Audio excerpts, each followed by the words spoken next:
CC, aujourd'hui on se retrouve pour une... J'ai dit que j'arrêtais de le dire. Hein. Coucou c'est CC, aujourd'hui on se retrouve pour une vidéo. Donc cette vidéo elle rejoint la vidéo d'où je parle coréen. Donc si vous l'avez pas vue, je vous invite à aller la voir. Je sais plus pas si c'est là ou là.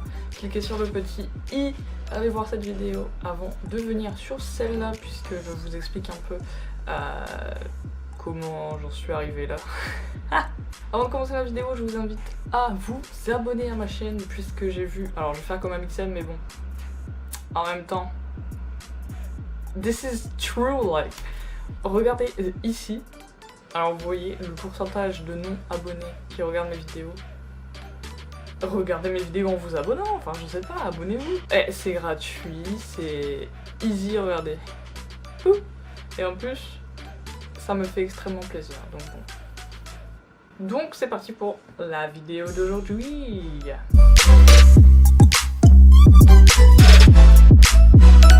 Donc j'apprends le coréen. J'apprends le coréen depuis 2017, depuis que j'ai découvert la Corée du Sud grâce à la K-pop. Déjà il faut savoir que j'ai commencé par les bases du coréen, donc il y a bientôt 4 ans. C'est-à-dire le hangul, l'alphabet coréen. Et ensuite je connaissais déjà des petits mots par-ci par-là grâce à la K-pop et grâce au drama. Donc si déjà vous êtes K-pop stan et que vous aimez les dramas, bah, vous connaissez déjà un petit peu, déjà vous connaissez le son du coréen et vous connaissez un petit peu des mots par-ci, par-là, vous voyez. J'utilisais aussi beaucoup d'applications comme Duolingo qui m'a permis d'apprendre les bases du coréen, donc l'alphabet, mais aussi les mots du quotidien, et je trouve ça cool. Par contre, Duolingo, ce qui est chiant, c'est pour apprendre le coréen. Enfin, je sais pas si c'est encore comme ça aujourd'hui, mais je crois que si, parce que je l'ai réinstallé il y a pas longtemps. Donc, pour apprendre le coréen sur Duolingo, il faut que vous mettiez... je crois que c'est en installant Duolingo, en fait. Il faut que... En fait, vous installez Duolingo, vous installez l'application. Et il va vous demander si vous parlez... quelle langue maternelle vous parlez. Mettez pas français si vous voulez apprendre le coréen, car je crois que si vous mettez français, vous ne pourrez pas apprendre le coréen. Donc il faut mettre que vous parliez anglais, comme ça vous pourrez apprendre le coréen. Donc c'est assez compliqué car si vous parlez pas du tout anglais, bah, vous pouvez pas apprendre le coréen sur Duolingo. Sinon, pour ceux qui ne parlent pas anglais, j'allais sur un site internet, bon c'était aussi en anglais mais je crois que vous pouvez le mettre en français. Ça s'appelle How to Study Korean. Je vous mets le lien en description. Mais du coup, ça reprenait pas mal de choses que j'apprends aujourd'hui. Bon, c'est pas du tout la même chose parce que, bah, moi j'ai un prof, enfin j'ai des profs et c'est sur internet là, donc voilà. Mais franchement, c'était pas mal.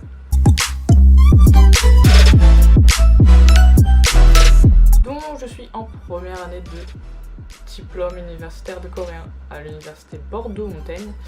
Donc il faut savoir que cette formation se fait uniquement à distance durant la première année, ce qui m'arrange puisque j'habite pas du tout à Bordeaux, j'habite dans ma Picardie, j'habite en Picardie et donc Bordeaux vu que c'est en Gironde c'est un peu loin et vu que j'ai pas d'argent ça m'arrange que cette formation puisse se faire à distance. Donc je vous explique tout de suite ce que c'est. Alors la formation est sur 3 ans, donc je suis en première année comme je viens de le dire. Elle peut se faire soit en distanciel, soit en présentiel, soit à distance. Bah, c'est ce que je viens de dire, enfin ça veut dire la même chose. Donc elle peut se faire soit à distance, soit en présentiel. Sauf que je crois que la première année uniquement est obligatoirement à faire à distance. Ce qui peut un peu vous arranger, parce que si vous êtes comme moi, si vous êtes pauvre et que vous habitez loin de Bordeaux, c'est tout à fait cool, puisque je vous expliquerai après. Donc comme c'est à distance, tout se fait sur internet. Il faut avoir une bonne connexion Wi-Fi. Je peux vous dire que j'ai eu des petites surprises quand j'étais en Éval, où ma Wi-Fi plantait. Donc voilà, mais bon. Hey, j'ai eu mon partiel à 16 je crois, je sais plus, hey. Le truc un peu nul de cette formation, c'est juste que vu que c'est un diplôme universitaire, c'est pas reconnu par l'État, et donc il vous faudra passer le TOPIK, c'est-à-dire l'examen qui vous permettra de reconnaître votre niveau en coréen. Je pense que vous connaissez le TOEIC qui est la même chose mais en anglais. Donc moi perso je vais le passer au bout de mes 3 ans, ce qui est plutôt logique. Et aussi, petit point négatif, c'est que vu que c'est pas un diplôme reconnu par l'État, si vous êtes éligible à la bourse, donc il faut passer par le CRUS, tout ça, si vous êtes éligible à la bourse, vous n'aurez pas la bourse, tout simplement puisque c'est pas reconnu par l'État. Et donc c'est pas compté comme un diplôme, donc voilà, c'est pour ça que je suis pauvre depuis bientôt un an.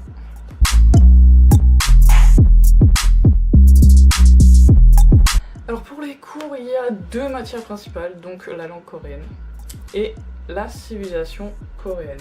En première année, on travaille sur l'initiation à la langue coréenne, donc les bases. Et en civilisation, c'est la culture du quotidien. En deuxième année, c'est la consolidation de la langue et c'est l'époque contemporaine de la Corée. Et enfin, en troisième année, on voit l'approfondissement de la langue, qu'on est à un niveau assez fluide de conversation. Et enfin, en civilisation, je crois que c'est la culture coréenne d'aujourd'hui. Donc les cours de langue se basent principalement sur un livre. Alors vous pouvez l'acheter, moi je ne l'ai pas acheté parce que j'ai pas d'argent. Excellent, abonnez-vous. Mais aussi parce que la prof elle se base sur ce livre, donc elle donne les pas du tout, elle donne les cours et les exos. Non, surtout les exos, ils viennent de ce livre. Donc bah moi ça me dérange pas personnellement, puisque de toute façon je m'entraîne à côté avec Duolingo, avec mes potes coréens et aussi avec la K-pop et les dramas, donc c'est pas grave. Donc toutes les semaines on a un cours de langue et de civi, donc vous avez toute la semaine pour faire les devoirs s'il y a des devoirs. Généralement c'est du lundi au dimanche soir 23h59, donc tout est sur internet, donc généralement les profs donnent le cours, vous téléchargez le cours.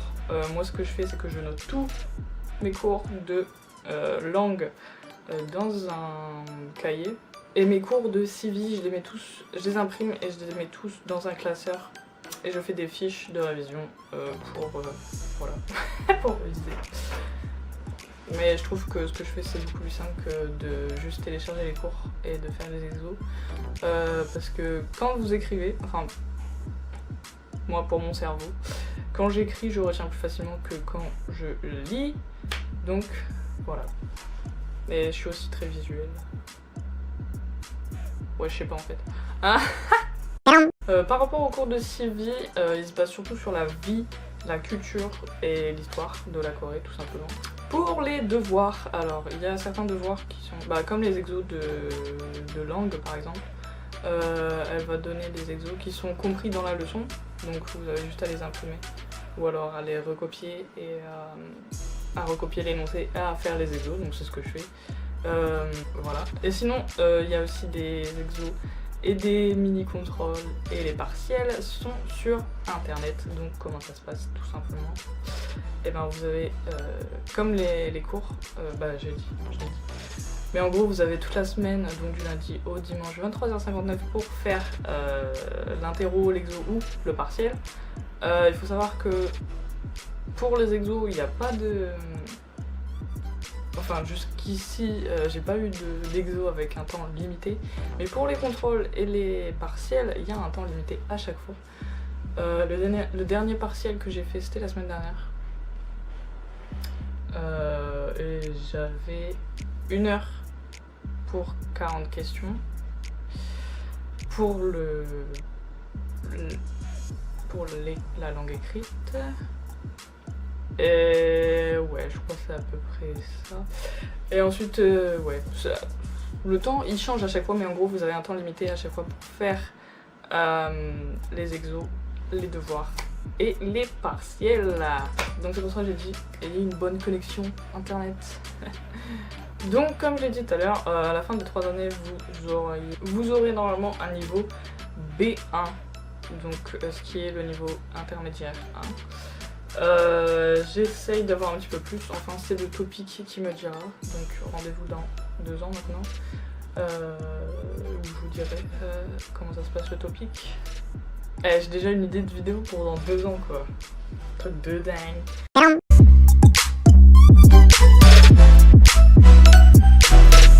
Alors, comment s'inscrire? Alors déjà, la formation elle s'adresse à tous les débutants en coréen, donc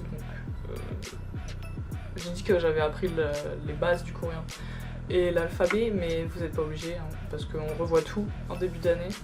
Donc clairement je dirais que la formation elle s'adresse à tous ceux qui sont intéressés par la Corée du Sud, mais la Corée en général aussi, parce qu'on voit l'histoire de la Corée du Nord, des 2 Corées quoi. Et il faut avoir minimum le bac ou un équivalent. Donc écoutez, si vous êtes stressé par Parcoursup en ce moment, et que vous avez mis par exemple des facs propose une licence de coréen, vous pouvez aussi ajouter celle-ci. Alors elle est pas sur Parcoursup, pour les inscriptions c'est de mai à juin sur internet, donc je vous mets le lien en description si vous êtes intéressé. Alors au niveau des tarifs, il faut payer la CVEC, donc la contribution à la vie étudiante, qui est de 90 €. Ensuite il faut payer les frais d'inscription qui sont de 70 € et l'année qui est à 350 €.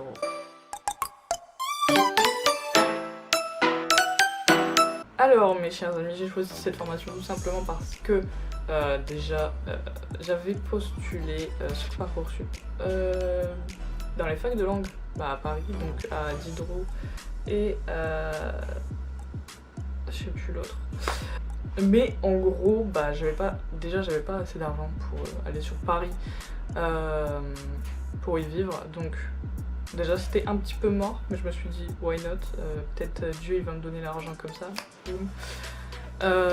Et ensuite aussi parce que du coup j'étais toujours en liste d'attente en juin et j'aime pas ne pas savoir ce que je fais dans 2 mois genre. Donc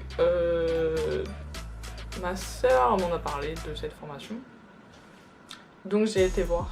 J'ai grave kiffé le concept puisque vu que c'est la première année en distance, enfin vous pouvez faire les 3 années à distance, vous pouvez travailler à côté, vous pouvez faire de l'argent, vous voyez, ou alors vous pouvez avoir d'autres études à côté. J'en ai plein dans ma classe qui font ça, je sais pas comment ils font parce que clairement je sais pas comment je ferais si j'avais d'autres trucs à côté.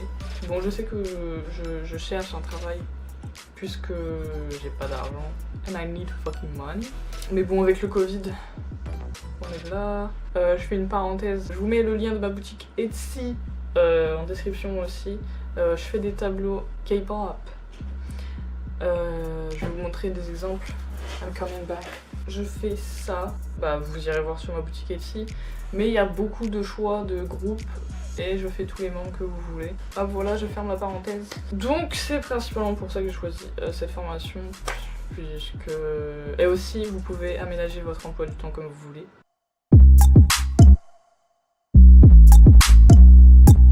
Alors ensuite, en plus des cours, je parle beaucoup à des étrangers, bon, notamment à des Coréens, enfin principalement.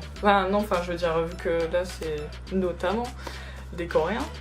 Yeah! Thank you. J'utilise principalement Tandem et HelloTalk, mais j'avais aussi essayé Mif, mais il faut savoir que Mif c'est surtout pour les gros charros. Il n'y a que ça dessus, donc si vous voulez pécho, allez-y, mais faites attention à vous. Entre HelloTalk et Tandem, j'utilise le plus Tandem parce que les gens viennent plus facilement vers vous que sur HelloTalk. Mais sur HelloTalk, c'est un peu comme sur Facebook, c'est-à-dire que vous pouvez poster des statuts en la langue que vous apprenez et les gens peuvent vous aider à corriger vos fautes. Ensuite, easy peasy, I got my Yeezy, c'est faux, j'ai pas dit Yeezy, je sais pas pourquoi je dis ça.